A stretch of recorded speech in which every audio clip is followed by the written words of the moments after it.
BJP ರಾಜ್ಯಾಧ್ಯಕ್ಷ B Y Vijayendra ಅವರ ಕಾರ್ಯವೈಖರಿಯ ಬಗ್ಗೆ ಅಸಮಾಧಾನ ವ್ಯಕ್ತಪಡಿಸಿ ಸರಣಿ ಆರೋಪಗಳನ್ನು ಮಾಡಿದಂತ ಸಂಸದ ಸುಧಾಕರ್ ವಿರುದ್ಧ ಬಿಜೆಪಿ ನಾಯಕರು ತಿರುಗಿ ಬಿದ್ದಿದ್ದಾರೆ.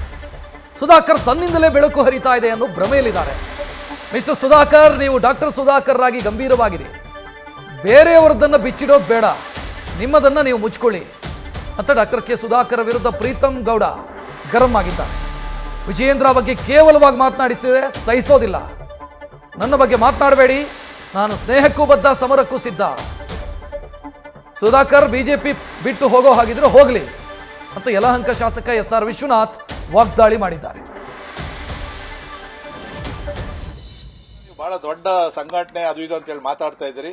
ಅನಿವಾರ್ಯವಾಗಿ ಇವತ್ತು ನಾನು ಮಾಧ್ಯಮದ ಮುಖಾಂತರ ಹೇಳಬೇಕಾಗಿದೆ.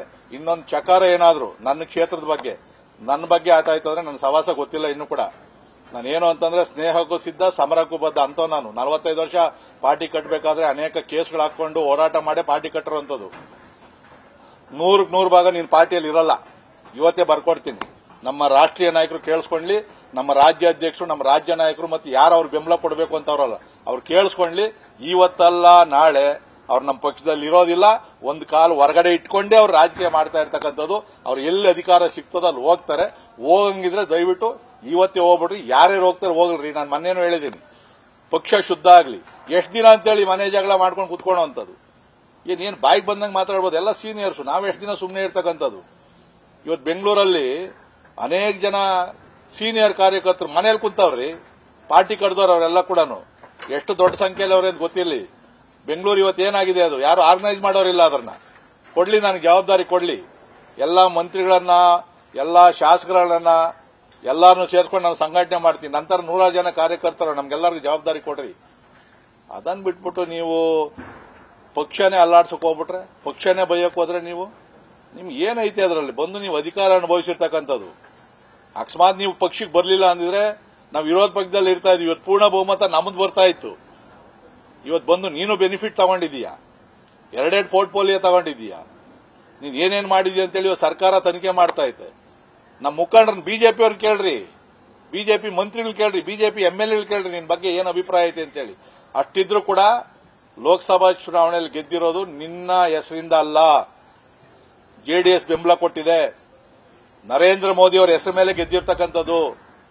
ನಿನ್ನ ಹೆಸರು ತಗೊಂಡಿತ್ತು ಅಂದ್ರೆ ಹೊಸಕೋಟೆಯಲ್ಲಿ ಯಾಕೆ ಬರೋಕ್ಕಾಗಿಲ್ಲ ಲೀಡ್? ಹಂಗಾರೆ ಕಾಂಗ್ರೆಸ್ ಯಾಕೆ ಲೀಡ್ ಹೋಯ್ತು? ಅಲ್ಲಿ ಒಕ್ಕಲಿಗ ಸಮುದಾಯ ಜಾಸ್ತಿ ಇರೋದಲ್ಲಪ್ಪ, ನೀನು ಒಕ್ಕಲಿಗ ಲೀಡರ್ ಅಲ್ಲ, ಯಾಕೆ ಓಟ್ ಹಾಕಿಲ್ಲ? ಅಲ್ಲಿ ಬಾಗೇಪಲ್ಲಿಯಲ್ಲಿ ಯಾಕೆ ಕಾಂಗ್ರೆಸ್ ಲೀಡ್ ಬಂತು? ನೀನು ಅವ್ರಿಗೆಲ್ಲ ಸಪೋರ್ಟ್ ಮಾಡಿದ್ದಲ್ಲ, ಯಾಕೆ ಅವ್ರು ನಿನ್ಗೆ ಸಪೋರ್ಟ್ ಮಾಡಿಲ್ಲ? ಇವೆಲ್ಲ ಕೂಡ ಭಾರತೀಯ ಜನತಾ ಪಾರ್ಟಿಯಲ್ಲಿ ಯಾವುದು ಜಿಪಿಎಸ್ ಸಿಸ್ಟಮ್ ಇಲ್ಲ. ಎಂಪಿ ಆದ ತಕ್ಷಣ ಇಡೀ ಜಿಲ್ಲೆ ಸುಧಾಕರ್ ಅವ್ರಿಗೆ ಬರ್ಕೊಡ್ಬೇಕು ಅನ್ನೋ ಸಿಸ್ಟಮ್ ಇಲ್ಲ. ಪ್ರೀತಮ್ ಗೌಡ ಹಾಸನ ಜಿಲ್ಲೆಯಲ್ಲಿ ಪ್ರಧಾನ ಕಾರ್ಯದರ್ಶಿ ಆಗಿದ್ದಾನೆ ಅಂತ ಹೇಳಿದ್ರೆ ಇಡೀ ಜಿಲ್ಲೆ ರಾಜಕಾರಣ ಪ್ರೀತಮ್ ಗೌಡ ಹಿಡಿತದಲ್ಲಿರಬೇಕು ಅಂತ ಸರ್ವಾಧಿಕಾರಿ ಧೋರಣೆ ನಮ್ಮ ಪಕ್ಷದಲ್ಲಿ ನಡೆಯೋದಿಲ್ಲ, ನನ್ನೂ ಒಳಗೊಂಡಂತೆ. ಹಾಗಾಗಿ ಸುಧಾಕರ್ ಅವರು ಪಾರ್ಟಿ ಸಿಸ್ಟಮ್ ಅನ್ನ ಅರ್ಥ ಮಾಡ್ಕೋಬೇಕು. ಇದು ಕಾರ್ಪೊರೇಟ್ ಸಿಸ್ಟಮ್ ಅಲ್ಲ, ಇದು party system, cadre based party. ಇದು ಚಿಕ್ಕಬಳ್ಳಾಪುರ, ಕೋಲಾರ ಮತ್ತೆ ಬೆಂಗಳೂರು ಗ್ರಾಮಾಂತರ 3 ಜಿಲ್ಲೆಯಲ್ಲಿ ಬರಲಿ, ಪಕ್ಷ ಕಟ್ಟಲಿ, ಇವೆಲ್ಲ ಅಹಮ್ಮಿನ ಮಾತುಗಳನ್ನ ಬಿಡಬೇಕು. ಇವ್ರನ್ನೇ ಮಂತ್ರಿ ಮಾಡಿ ಇವ್ರನ್ನೇ ಚಿಕ್ಕಬಳ್ಳಾಪುರ ಜಿಲ್ಲೆ ಕೊಟ್ಟಿದ್ವಿ, ಅವರೇ ಗೆಲ್ಲಿಲ್ಲ ಪಾಪ. ಅಂದ್ರೆ ಇವರು ವಿಜಯೇಂದ್ರ ಅವರು ಬಂದ್ ಪಕ್ಷ ಕಟ್ಟಲಿ ಅಂತ ಹೇಳಿ ಮಾತನಾಡೋದು ದುರಂಕಾರದ ಮಾತಿದೆಯಲ್ಲ, ಅದನ್ನ ನಿಲ್ಲಿಸಬೇಕು. ಯಡಿಯೂರಪ್ಪ ಸಾಹೇಬರು ನಮ್ಮ ನಾಯಕರು ಭಾರತೀಯ ಜನತಾ ಪಾರ್ಟಿಯನ್ನು ಕಟ್ಟಿರೋಂಥವ್ರು, ಅವ್ರ ಬಗ್ಗೆ ಮಾತನಾಡಬೇಕಾದ್ರಾಗ್ಲಿ. ವಿಜಯೇಂದ್ರ ಅವರು ಒಬ್ಬ ವ್ಯಕ್ತಿ ಅಲ್ಲ, ನಮ್ಮ ರಾಜ್ಯದ ಅಧ್ಯಕ್ಷರು. ಆ ಅಧ್ಯಕ್ಷ ಸ್ಥಾನಕ್ಕೆ ಗೌರವ ಕೊಟ್ಟು ಮಾತನಾಡೋಂಥದ್ದನ್ನ ಕಲಿಬೇಕು. ಅವರು ಅದ್ ಬಿಚ್ಚಿಡ್ತೀನಿ ಇದ್ ಬಿಚ್ಚಿಡ್ತೀನಿ ಅಂತೇಳಿ ಮಾತನಾಡೋದನ್ನ ಕಾರ್ಯಕರ್ತರು ಗಮನಿಸಿದ್ದಾರೆ. ಬೇರೆಯವ್ರದ್ದೇನು ಬಿಚ್ಚಿಡೋದು ಬೇಡ, ಇವ್ರದ್ದೇನಾದ್ರು ಬಿಚ್ಚಿದ್ರೆ ಅದನ್ನ ಮುಚ್ಕೊಬಿಟ್ರೆ ಸಾಕು. ಬೇರೆಯವ್ರ ಬಗ್ಗೆ ಯಾವುದನ್ನು ಬಿಚ್ಚಿಡೋದು ಬೇಡ. ಮತ್ತೆ ಏನು ಮಾತಿನ ಶೈಲಿ ಇದೆ ಅದನ್ನ ಮಿಸ್ಟರ್ ಸುಧಾಕರ್, ನೀವು ಡಾಕ್ಟರ್ ಸುಧಾಕರ್ ಆಗಿರ್ಬೋದು, ಗಂಭೀರವಾಗಿ ನಡ್ಕೊಂಡು ಪಕ್ಷದ ಚೌಕಟ್ಟಿನೊಳಗಿರ್ಬೇಕು ಅಂತ ಹೇಳಿ ನಾನು ಕಾರ್ಯಕರ್ತರ ಪರವಾಗಿ ಮನವಿ ಮಾಡ್ತೀನಿ. ಕಾರಣ, ನೀವು ಬಂದಿಲ್ಲಿ ಕಾರ್ಪೊರೇಟ್ ಸ್ಟೈಲಲ್ಲಿ ಬಂದು 4 ವರ್ಷ ಅಧಿಕಾರ ಅನುಭವಿಸಿ ನೀವು ಹೇಳ್ದಂಗಾದ್ರೆ ಸಂತೋಷ.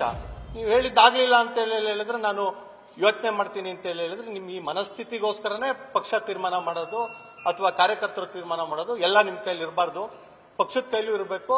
ನೀವು ಒಬ್ರು ಪಕ್ಷದ ಸದಸ್ಯರಾಗಿ ನಾಳೆ ಮತ್ತೆ ಎಂಪಿ ಆಗಿದ್ದೀರಿ, ಮತ್ತೆ ಎಂಪಿ ಆಗ್ತಿರೋ, ಶಾಸಕರಾಗ್ತಿರೋ, ಪಕ್ಷ ನಿಮ್ಗೆ ಸಹಕಾರ ಕೊಡುತ್ತೆ. ಆದ್ರೆ ಇಡೀ ಪಕ್ಷನೇ ನೀವು ಹೇಳ್ದಂಗೆ ಕೇಳಬೇಕು ಅನ್ನೋ ಮನಸ್ಥಿತಿಯಿಂದ ದಯಮಾಡಿ ಹೊರಗೆ ಬನ್ನಿ. ನೀವು ಕೂಡ ನಮಗೆ ಒಬ್ರು ಸಾಮಾನ್ಯ ಕಾರ್ಯಕರ್ತರು ಪ್ರಣಾಳಿಕೆ ಸಮಿತಿ ಅಧ್ಯಕ್ಷನ್ ಮಾಡಿದ್ವಿ. ನಿಮ್ ಪ್ರಣಾಳಿಕೆಯಿಂದಾನೇ ಬಿಜೆಪಿ 66 ಬಂದಿರೋದು. ನಿಮ್ಗೆಲ್ಲಾ ಅವಕಾಶನೂ ಕೊಟ್ಟಿದೆ. ಅವಕಾಶ ಕೊಟ್ಟಾಗ ಮಾಡಕ್ಕಾಗಿಲ್ಲ. ಈಗ ಬೇರೆಯವ್ರಿಗೆ ಕೊಟ್ಟಾಗ ಸಹಕಾರ ಕೊಡಬೇಕು.